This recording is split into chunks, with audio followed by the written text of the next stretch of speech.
اسی طرح سے قرآن حکیم سے یہ ثابت ہے کہ بالکل ابتدائی دور میں جو مکی دور ہے، بالکل اس کا ابتدائی زمانہ، سورہ نون کے آخر میں جو مذکور ہے کہ یہ کوشش کی گئی تھی کہ کچھ ایسے لوگوں کے ذریعے سے کہ جن کی قوت ارادی ان کی نگاہوں میں بہت مرتکز ہو جاتی ہے، یہ عملیات میں ایک خاص معاملہ یہ بھی ہوا کرتا تھا، اور اب بھی شاید کچھ لوگ یہ پریکٹس کرتے ہیں کہ اگر باقاعدہ ریاضت کر کے اپنی نگاہوں میں ایک خاص قسم کی تاثیر پیدا کر لی جائے،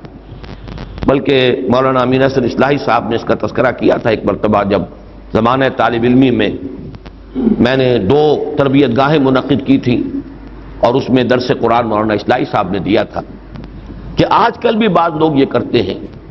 کہ رات کے پچھلے پہر اٹھ کر نہا دھو کر سفید براق کپڑے پہن کر پھر بیٹھتے ہیں اور کسی بالکل سفید کاغذ پر ایک چھوٹا سا نقطہ لگاتے ہیں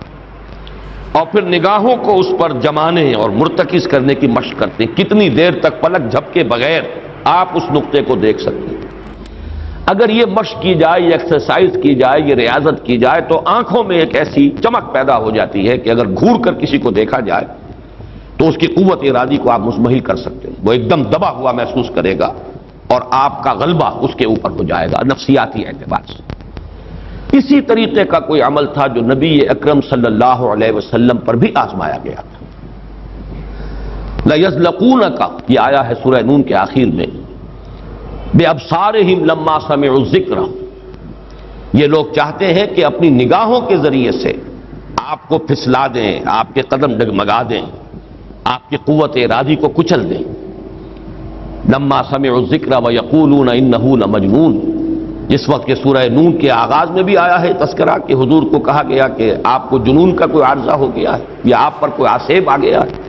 اور آخری آیت بھی جو ہے وہ آخری حصے میں پھر اسی کا یاد آیا، وَإِنَّهُمْ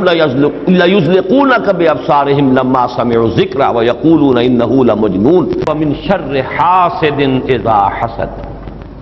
اور حسد کرنے والے کے حسد سے جبکہ وہ حسد کرے۔ اب حسد کے ساتھ ہی نوٹ کر لیجئے، اگرچہ یہاں تو مذکور نہیں ہے، یہ نظر کا لگ جانا، عین العین حق، بعض روایات میں آیا حضور نے فرمایا اس کے اندر اثر ہے۔ انسان کسی حاسدانہ نگاہ کے ساتھ کسی پر نگاہ ڈالتا ہے، اس میں زہر ہے، یہ نگاہیں مسموم ہیں، اس میں زہر ہے موجود، سمی اثرات ہیں اور اس کے اثرات میں تو پڑتے ہیں۔ اور یہ جیسا کہ میں عرض کر رہا تھا کہ جدید دور میں جادو کے لیے بھی مثلاً حضور کے بالوں کی ضرورت پڑی، اور یہ جینیٹکس کے حوالے سے اور جینز کے حوالے سے بات آج سمجھ میں آ جائے گی، اس لیے کہ جن ارواح خبیثہ کے ذریعے سے آپ کو کام لینا ہے، وہ جادو تو وہاں پڑا ہوا ہے اس کنویں کے اندر، وہ جو بھی تاثرات ہیں انہیں تلاش کرنا ہے، ان اثرات کو اس شخص معین کو، جس شخص معین پر جادو کرنا مقصود ہے، اور اس کے وجود کا کوئی جز جس کے کہ وہی جینز ہوں گے کہ جو ان کے اپنے وجود کے ہیں، ان کے حوالے سے گویا کہ یہ ایک راستہ ہے، یہ اس کی آئیڈینٹیفیکیشن کا ایک ذریعہ ہے۔ اسی اعتبار سے یہ حسد یا یہ نگاہ کا لگ جانا، میں سمجھتا ہوں کہ آج کی فزکس اگر تھوڑی سی بھی آپ پڑھیں تو ریڈیشنز نگاہ پار ہو جاتی ہے انسان کے، ایسی بھی تو ریز ہے نا، ایکس ریز کیا ہے، آپ کے وجود میں سے گزر جاتی ہے، یہ ultraviolet infrared rays, یہ تمام کی تمام ایکس ریز، یہ کیا ہے، وجود کو چیر کر گزرتی ہے، تبھی تو اس فلم کے اوپر اثر پڑتا ہے جو فلم کے پیچھے لگی ہوئی اور آپ سامنے کھڑے ہوئے ہیں، آپ کی ہڈیاں علیحدہ نظر آ رہی ہیں اور گوشت جو ہے وہ علیحدہ نظر آ رہا ہے، یہ تمام چیزیں آج سمجھ میں آتی ہیں۔ اور وہ فوٹونز جن کا میں نے ابھی عرض کیا 1 ملین 5 دفعہ کہیے، 30 صفریں لگائیے ایک پر تو 1 ملی میٹر کا اتناواں حصہ جو ہے وہ ایک فوٹون ہے، یہ تو وجود کے اندر سرایت کر کے کہیں سے کہیں نکل جانے والی چیزیں۔ ان ریڈیشنز کے حوالے سے ایٹمک ایکسپلوژن جو ہے اس کی ریڈیشن ہے، جو آپ کو معلوم ہے کہ جو ذرا سے حادثے ہو رہے ہیں، چرنوبل میں ہوا ہے، کہیں ہو گیا تھا بھوپال میں، اور اس کی پھر ریڈیشنز کے کیا کیا اثرات ہوئے، وہ شے نظر تو نہیں آتی، غیر مرئی چیزیں۔ آج کی دنیا میں جب آپ ESP کو مان رہے ہیں، ایکسٹرا سینسری پرسیپشن، نہ آپ کے کانوں کے ذریعے سے آپ کو پرسیپشن حاصل ہوئی ہے، نہ آنکھوں کے ذریعے سے، آپ کے سینس آرگنز انوالوڈ ہی نہیں ہے، but you are having perception, extrasensory perception. اسی طریقے سے ٹیلی پیتھی ہو رہی ہے، ایک بات آپ اپنے دل کے اندر، اپنے ذہن کے اندر جماتے ہیں، مرتکز کرتے ہیں، اور جس شخص کے ساتھ آپ چاہتے ہیں رابطہ اس تک اس بات کو منتقل کر دیتے ہیں۔ یہ سب کچھ کیا ہے؟ اس کے بعد تو اس دور میں بھی اگر کوئی لوگ بات کریں من شر حاسد اذا حسد، اور عقد کے ساتھ اس کو جوڑا گیا ہے، ومن شر النفاثات فی العقد ومن شر حاسد اذا حسد، لیکن محض ردیف یا قافیہ یا فواصل کی رعایت سے قرآن میں کچھ نہیں ہے۔ وہ اس کا ایک فیکٹر، اس کا ایک عامل ہو سکتا ہے، لیکن محض اس کی بنا پر نہیں مانا جائے گا۔ تو اس میں یقیناً کوئی اور حکمت ہے، اور وہ حکمت تقسیم کی گئی ہے۔ ہمارے مفسرین نے تو اس کو یوں بیان کیا ہے کہ ایک حسد وہ ہے کہ جو دل میں پیدا تو ہے، آدمی کے اندر ہے، لیکن یہ کہ وہ اس کو یعنی اس کو باقاعدہ کوئی ایک ہمت کے ساتھ اور اپنے ایک عزم کے ساتھ، ارادے کے ساتھ بروئے کار نہیں لا رہا، تو اس حسد کے اثرات نہیں ہوں گے، اس سے پناہ مانگنے کی ضرورت نہیں ہے۔ میں اس کو اس انداز میں تو میرا ذہن سے قبول نہیں کرتا، اس لیے کہ حسد اگر پوٹینشلی ہے اندر تو اس کے اثرات ہوں گے، وہ ریڈیشن تو ہوگی، چاہے اس کا ارادہ ہو چاہے نہ ہو، وہ کیفیات جو ہے وہ اس کے سانس سے، اس کی آنکھ سے، اس کے وجود سے، وہ اندر اگر زہر گھل گیا ہے تو اس کے وجود سے نکلنے والی ساری شعاعیں جو ہیں ان کے اندر وہ اثر موجود ہوگا، وہ مسموم ہوں گی، زہر ان میں ملا ہوا ہوگا، اس کے اثرات ہوں گے۔ البتہ یہ کہ اس کے دو درجے ہم قائم کر سکتے ہیں، اور وہ یہ کہ ایک ہے غیر شعوری حسد، ابھی آپ کو اندازہ نہیں ہے، اندر ہی اندر کھچڑی پک رہی ہے، وہ اور بات ہے، لیکن جب یہ اس درجے کو پہنچ جائے کہ شعور کی سطح پر آ جائے، آپ کسی کی برائی چاہنے لگیں بالفعل، آپ چاہیں کہ اس کے اندر اگر یہ فضیلت کی بات ہے تو یہ سلب ہو جائے، اس کو پاس اگر یہ نعمت ہے تو یہ نعمت اس سے چھن جائے، مجھے مل جائے، یہی ہے اصل میں جس کو غبطہ اور حسد کا فرق کہا جاتا ہے۔ اور ایک جگہ پر حضور نے ایک حدیث میں لفظ حسد استعمال کیا ہے، لیکن مراد اس سے غبطہ ہے۔ لا حسد الا فی اثنین، کوئی حسد نہیں کیا جانا چاہیے سوائے دو اشخاص سے، ایک وہ جسے اللہ نے علم دیا ہے اور وہ علم پھیلا رہا ہے تو اس سے بھی اگر حسد پیدا ہو جائے تو کوئی بری بات نہیں، کوئی اچھی بات ہی ہے، اور ایک یہ کہ کسی کو اگر دولت دی ہے اور وہ دولت پھیلا رہا ہے اور عام کر رہا ہے، لوگوں کو اس کے خلق کے لیے خرچ کر رہا ہے تو اس سے بھی حسد۔ لیکن یہاں حسد غبطہ کے معنی میں، غبطہ یہ ہے کہ کسی میں کوئی خیر آپ کو نظر آئے تو آپ اللہ سے دعا کریں پروردگار مجھے بھی یہ خیر عطا کر دیں، یہ غبطہ ہے۔ اور حسد یہ ہے کہ اس سے یہ شے چھن جائے، یہ ہے در حقیقت کہ جو بری شے ہے کہ کسی نعمت کا کسی دوسرے شخص سے سلب ہو جانا، اس کی خواہش جب پیدا ہو جائے اور جب یہ شعوری سطح پر آ جائے، یعنی ایک ہے اس کا ایک وہ جو جس سے کہ ابھی اتنی اس کی انٹینسٹی نہیں ہے کہ اس سے وہ ریڈیشن ہو، اس کی انٹینسٹی اس وقت ہوگی جب کہ وہ شعور کی سطح پر آ گئی اور انسان جو ہے جل رہا ہے حسد کی آگ میں اور چاہتا ہے کہ یہ نعمت اس سے سلب ہو جائے، یہ فضیلت جو ہے اس سے چھن جائے، تو یہ شے وہ ہے یقیناً کہ اس کے اثرات، اس کو میں اس وقت جدید فزکس کی اصطلاح میں ریڈیشن کے ذریعے سے اس میں لفظ واضح کر رہا ہوں، اس کے اثرات ممتد ہوتے ہیں، اور اس کے شر سے بھی پناہ مانگنے کی یہاں ہمیں تلقین کی گئی۔ تلقین محمد الرسول اللہ صلی اللہ علیہ وسلم کو ہوئی اور آپ کی وساطت سے ہم سب کو ہو رہی ہے۔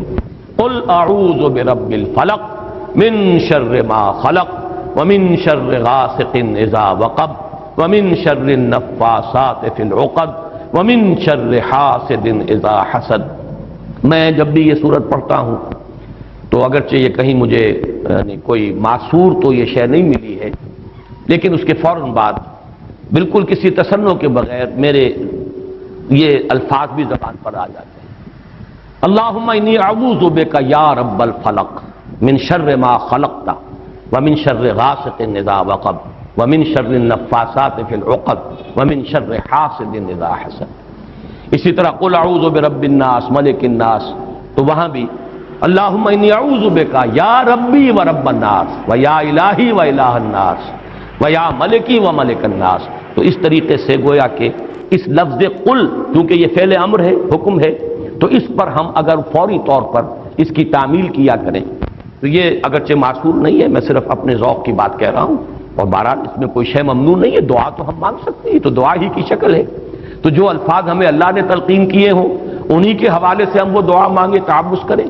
قل اعوذ بک، قل کو چھوڑ دیجئے، اعوذ بک، اللہم انی اعوذ بک یا رب الفلق من شر ما خلقتا۔ اب یہ خلقہ کی بجائے مخاطب کیونکہ ہم کر رہے ہیں اللہ کو، من شر ما خلقتا، آگے جو کہ تو الفاظ رہیں گے ان میں کوئی تبدیلی کی ضرورت نہیں ہے۔ مولانا محمد قاسم نانوتوی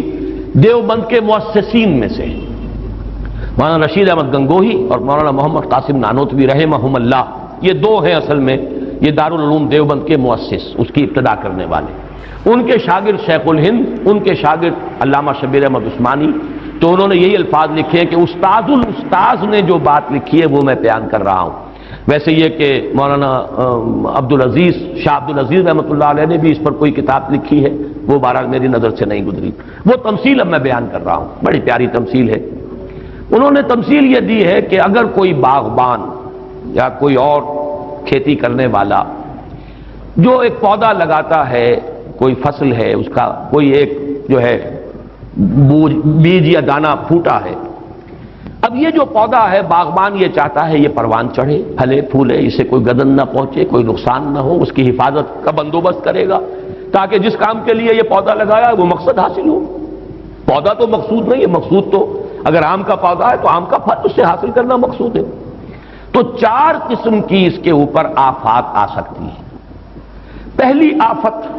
مثلاً حیوانات، جو سبزی خور حیوان ہے وہ اسے کھا نہ جائے، لہذا کوئی جالا آپ اس کے گرد جالی لگاتے ہیں، کوئی باڑ لگاتے ہیں، اس سے بچاتے ہیں،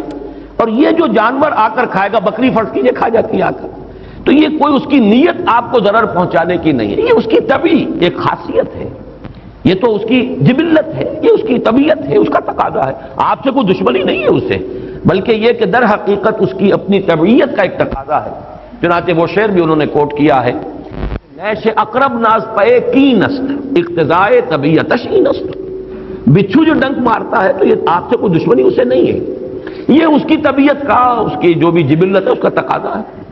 سانپ کے بارے میں بھی آپ کو معلوم ہے کہ عام طور پر اگر اس کو آپ کوئی نقصان نہ پہنچائیں، پاؤں پڑتا ہے سانپ پر تو وہ ڈنک مارتا ہے اور ڈستا ہے، ورنہ عام طور پر وہ حملہ نہیں کرتا، یہ اس کے دفاع کا ایک جز ہے، اس کی خلقت کا ایک جز ہے۔ ایک خطرہ تو یہاں سے آیا، آپ نے باڑ لگا دی، آج کل جو ہے جالی لگا دی جاتی ہے لوہے کی۔ دوسرا یہ کہ اس پودے کو نشو و نما کے لیے جو چیزیں ضروری ہیں اس کی کوئی روک ہو جائے، مثلا اسے دھوپ چاہیے، کوئی ایسی چیز آڑے آ جائے کہ دھوپ کی تمازت اس تک پہنچے ہی نہ، کوئی شے ایسی سایہ کی اس کے اوپر کیے رہے، یا پانی اسے چاہیے، پانی کے سوتے خشک ہو جائیں، یہ دوسری آفت ہے، پودا مرجھا جائے گا، کملا جائے گا، ختم ہو جائے گا۔ تیسری چیز یہ کہ اس پر کوئی پالا پڑ جائے، اوپر سے اولے پڑ جائیں، پالا پڑ گیا، یعنی اس کی جو حرارت غریزی ہے جس سے کہ اس کی یہ پورا وجود جو ہے وہ حرارت غریزی جو ہے وہ ختم ہو جائے، اس کے نتیجے میں بھی وہ پودا ختم ہو جائے۔ اور آخری شکل یہ ہے کہ کوئی دشمن ہے حاسد اور وہ آئے اسے اکھاڑ کے پھینک دے آپ کو نقصان پہنچانے کی نیت سے۔ یہ چار آفات ہیں جو اس پودے کے اوپر ممکنہ طور پر وارد ہو سکتی ہیں، یہی چار ہیں۔ قل اعوذ برب الفلق من شر ما خلق، یہ وہ خلقت میں جو شر مضمر ہے، وہ اس کے خلقت کا جز ہے۔ نیش اقرب ناز پے کی نست اقتضائے طبیعتش کی نست، یہ تو اس کی طبیعت کا، خلقت کا، اس کا تقاضا ہے۔ دوسرا یہ ہے کہ وہ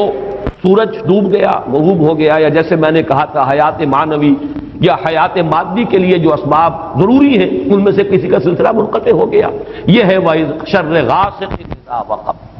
تیسری چیز کہ جو در حقیقت جادو کے ذریعے سے ہوتی ہے کہ اندر آپ کے کوئی ایسی شے ہو گئی جس سے آپ کے طبائع اور قوائے طبیعہ جو ہے وہ کچھ شل ہو کر رہ جائے، یہ اندر سے حرارت غریزی جیسے اس پودے کی ختم ہو گئی، پالا پڑ گیا۔ جادو کا اثر یہی ہوتا ہے، یا تخبطہ الشیطان من المس جیسے آیا ہے